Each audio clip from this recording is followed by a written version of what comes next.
Okay. I'm just gonna skip the Swain rework because I haven't really looked at it. So, yeah, I'll wait till I see this guy in game. Anyways, hi guys, I'm Saintvicious, and this is the patch 8.3 rundown. Let's get into it. We're gonna skip Swain because, yeah, I haven't really looked at him that much or anything like that. And also, he's probably not even gonna be released on the patch. So, oh, it actually launches with the patch. So he is actually reworked, but I won't really have an opinion of him until I actually play him since it's such a major rework. And I'll actually like fiddle with him and probably like give an update on him later. But we'll look at Azir. Azir, definitely one of the most OP champions on this patch. His Conquering Sands now has a 4-second longer cooldown at earlier ranks. And Life of the Face Cam, not good. It's fine. Fuck you. Anyways.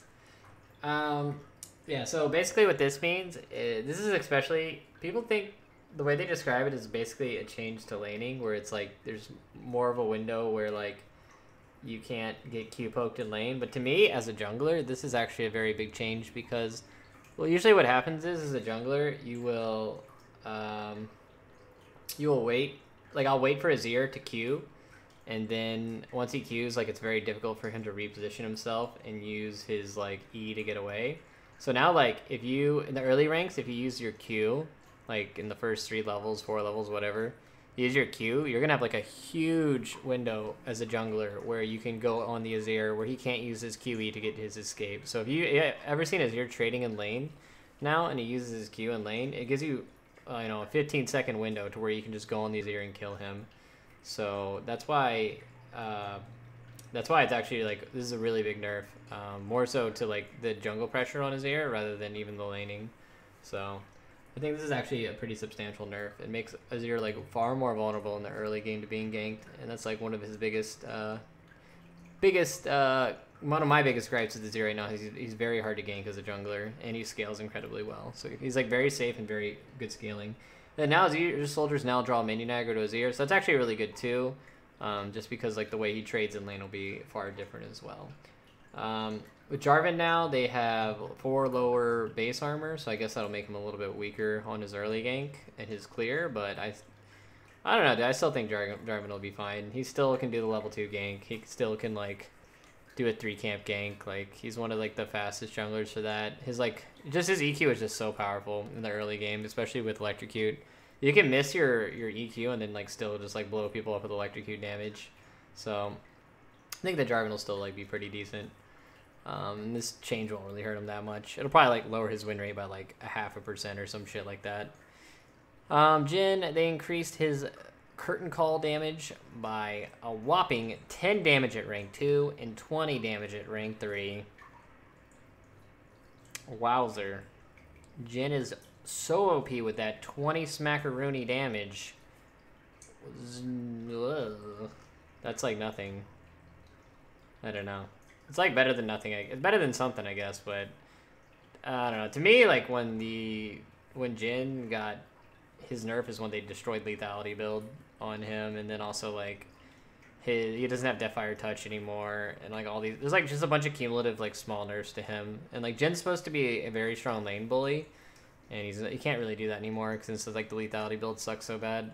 And then also like his scaling, like if you want to pick a scaling like ADC type like playmaking champion, you might as well just play Varus. So it's like Jhin just doesn't really have an identity that stands out because he's like not as strong of a lane bully as he was before, and he's also like complete garbage in the late game. Whereas at least Varus, like he's a lane bully, he has great utility, and he also like scales into the late game. So Jhin just doesn't have an identity right now, so this doesn't really help him fix his identity, because this doesn't, like, either Jhin needed to have like a much stronger early game or he needed to have a much stronger late game, and like that's what needs to be identified here. And like they are trying to like buff his late game, but I think that 20 damage on his ultimate at rank 16 when you're like hitting a fucking 4,500 health tank that has like 250 armor, that ain't gonna do shit. So yep. And then now we have Katarina. They have basically nerfed her base stats on her passives. That's a large portion of her damage. Actually a pretty big nerf, seeing as how it's like 47 at max rank, and then also like 7 at the early rank. So it's actually a pretty big nerf to Cat. I think this nerf might like put Cat into the dumpster, to be honest. There's a lot of Cat mains that are playing like against like Diamond 1, Master, Challenger, all that kind of stuff. And a lot of them will like lose lane and then they'll just go roam bottom and then just like double kill the bot lane or like kill the jungler or some shit. So I think that this nerf will probably hurt Cat a lot. I don't think you'll be seeing Cat go off as hard. So we'll see. Kog'Maw, they lowered his W damage by 2% at max rank. I think this is a pretty substantial nerf, seeing as how like the Rage Blade build is like one of the primary builds, and a lot of that goes along with this by Arcane Barrage. I think that this is a pretty big nerf in my opinion. Like 2% max health off is actually pretty big, considering like the build is the Rage Blade build. I think Cog will still be like pretty okay, but I think that if you're gonna play a scaling ADC, maybe people will pick up Jinx or something like that. I think what'll happen is I think Jinx might take Kog'Maw's place as like the scaling ADC, like Jinx and Twitch, and then Kog'Maw might kind of just like fall into the shadows. I think like Lulu Twitch or Lulu Cog combos and things like that are still gonna be very strong, but I think that just it might just get overshadowed by some of the other scaling ADCs. Lucian got a pretty much 10% damage buff in the early ranks on his passive second shot damage, so it's pretty good for laning. And then the critical thing got increased by 25%. I think that basically this means that the Bork build kind of sucks dick now, to be honest. Like, is it just a big buff to the Essence Reaver build? I mean, to be honest, I wouldn't even be surprised to see like some Lucians going Essence Reaver IE, which is an incredibly expensive build, and the way you'd power spike would be really weird. But you would just blow people the fuck up with like a E double auto Q double auto combo. Like you would just like insta kill people. You do so much damage, I think. So I think that this is maybe somebody will start doing that kind of build. And this is gonna actually make, if you go the crit build, Lucian will probably actually scale into late game like pretty decently. Even though he'll have low range, like 25% increase second shot damage on crits that's pretty nasty actually.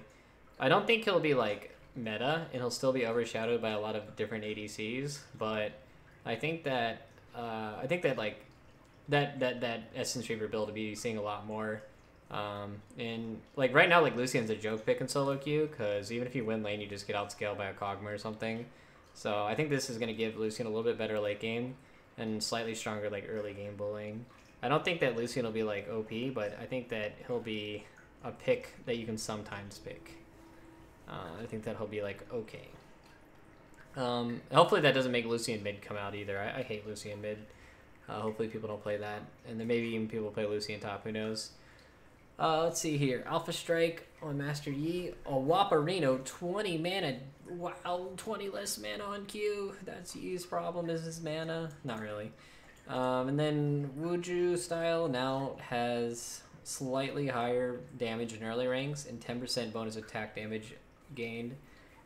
I don't know if Yi's go Warrior or if they go Blood Razor. I honestly don't know, because I don't really see many Master Yi's. I know a lot of Master Yi's build Bork, so I'm not really sure this is even that big of a buff to him. This is like a minor buff, but like most Yi's don't even really build heavy attack damage from what I've seen, unless you're like really popping off. So, and this is bonus total attack damage, not base damage increase. So I think that overall this doesn't really do anything to Yi, and he's still going to be like the same champion as he was before, where he needs a lot of items and he needs to like snowball in order to pop off. Rise, they changed it to where activating Stopwatch or Zhonya's now cancels Rise ultimate as though he had been interrupted by crowd control. That's a pretty big nerf, to be honest. It was very frustrating as a jungler to see a Rise just like get Stopwatch and then Zhonya's, and then he's pretty much ungankable in the mid lane as long as his ultimate's up. And then also like one of the big strengths of Rise right now is that he can pretty much go into side lane and he can split push all day. And if you ever come to collapse on him, he'll just stopwatch Zhonya's and then just like TP away. So it's actually a pretty big nerf to Rise and his identity as a champion right now, because him in the side lane is nowhere near as big of an OP champion. And then pretty much the Rises that were also like not very good that were just like completely relying on this ability to split push and not be caught and like build up their farm through that way, even though they lost lane. They won't be able to do that anymore. So I think this will definitely make Ryze drop off a lot, and you won't see him as much anymore. I think he'll still be okay if you can get through the lane phase with him, but due to the nerfs to Summoners, the spellbook, and some other things, I don't think you'll see Ryze as much anymore after this nerf. Sejuani, they made Arctic Assault 4-second longer cooldown. It's actually pretty long. This is pretty much the Gragas treatment. I think what you'll see people do is probably people will just like maybe put 1 or 2 points in Q after they max W, and then they'll like probably max E after that. I think that's probably what people will do on Sejuani now. I think Sejuani's still like the same. She's like, Sejuani's easily the best champion in the game for jungle. Like, she just hands down does everything the best. She has like one of the best clears. She has like the strongest scuttle control out of all the junglers, strongest scaling, strongest team fighting, strongest utility. Like, her passive is just ridiculously powerful. Like, pretty much every single thing about her is just insanely strong. And like, yeah, this is just not going to do anything to her. She'll still just be the best champion for jungle easily. Like, no, not even close. Tryndamere, base stats, attack damage growth has been increased by 5. That's pretty good. It's a pretty good buff. That's like, oh, it's 0.5. So that's like, that's really not that much, to be honest. That's like 400, 500 gold that you'll get at level 18 or something like that of stats, which is reasonable. It's like not bad. And then Spinning Slash now gets 10% more bonus attack damage. It's like okay. I don't know. Tryndamere's always been like a feast or famine champion to me. He's like, you usually get crapped on a lane because he's like easy to gank, and like he can't beat half the tanks, and then you have to just like split push all game and like ignore your team. There's a couple like Tryndamere mains that are like in Challenger. What's his name? I can't remember the name of the guy, but there's like 1 or 2 Tryndamere mains that play in Masters and Challengers that I see that like still pop off even before these buffs. So I think that Tryndamere, if you're a Tryndamere main and you're good with Tryndamere, then I think that it's like more power to you. It'll just be like a strong, even more stronger, more obnoxious champion for split pushing. Victor's like one of the worst mid lane mages in the game right now, so you need pretty big buffs to like get him out of the dumpster. So now Augment Turbocharge now also increases Siphon Power Shield's value by 60%. That's pretty good for trading and split pushing, but it's not that big a deal, to be honest. And because you usually don't even like get your Siphon Power until like later. Usually you get the E backs first, so you get the wave clear. Chaos Storm now has a 20-second shorter cooldown at max rank. I don't really think that does anything either. I don't know. This doesn't really do anything to me, IMO. I think he's still the same champ. He needs a lot more love than this, to be honest. Just his whole build path is just weird, and his like trading numbers are weird too. I'm sure Dun Victor will, I don't know if you guys know who Dun is, but he's like a Challenger Victor only player. I'm sure he'll love this shit, and he'll be popping off with him. But you have to be incredibly good with Victor to make him. You have to know all his matchups and stuff to like make use of him. It's just really hard to facilitate plays as Victor, and that's one of his biggest issues. It's like hard to be like aggressive in his CC and like the way he makes plays. Paddlestar now has a 1 second longer cooldown, and then 0.5 or 0.25 at max rank. I really don't think this does anything to Zoe. I think she's the exact same champion. This literally does nothing to her. She's still OP. Get this champion away from me. Runes. This is actually a pretty big change. So they changed Unsealed Spellbook from 25 to 15. Still pretty good. I think this is still pretty nasty. The contraption, they made Hextech Flash Trap just for clarity which runes are on the tier now. Magical Footwear is now no longer grants 50 gold reduction in cost to upgrade boots and is a tier 1 rune instead. So basically you have to choose between Magical Footwear or Perfect Timing. So that's a pretty big nerf to both of those. And then contribution towards upgraded items for Perfect Timing is now 250 gold instead of 300. That's a pretty big nerf. And then the sell value is also much cheaper. Pretty big gold-wise nerfs overall. Because now you can't get both of these together to get all that gold value. I think this change will probably make inspiration a lot less worthwhile for some champions. You probably still see it on supports and things like that, or like champions that can make use of this, but I think that you'll see utility a decent amount less because of that. And then now Biscuit Delivery's been moved to tier 2. So what would that make? Tier 2 now has what? Tier 2 has Future Market, Biscuit Delivery, and Minion. Well, I pretty much should always take Future Market or Biscuit, I guess. I think for some supports this is still a fine tree, but I think that... Yeah, I think that overall...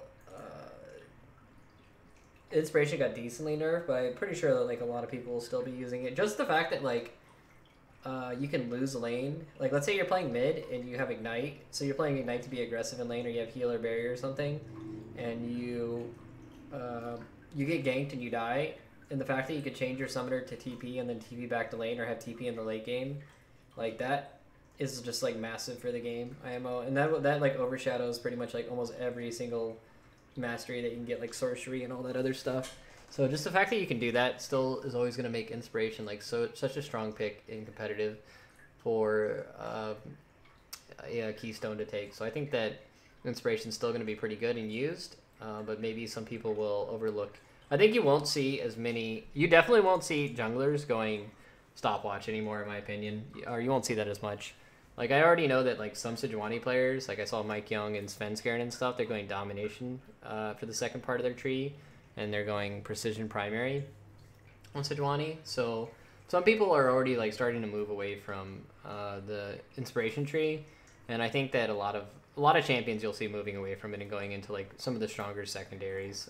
But some people will still be going this, so it's not that bad. And then that's pretty much it for the changes. Hope you guys enjoyed. See you guys next time. Okay, so I'll just throw that up on YouTube, and then yes, people go sudden impact on second tree for Sejuani.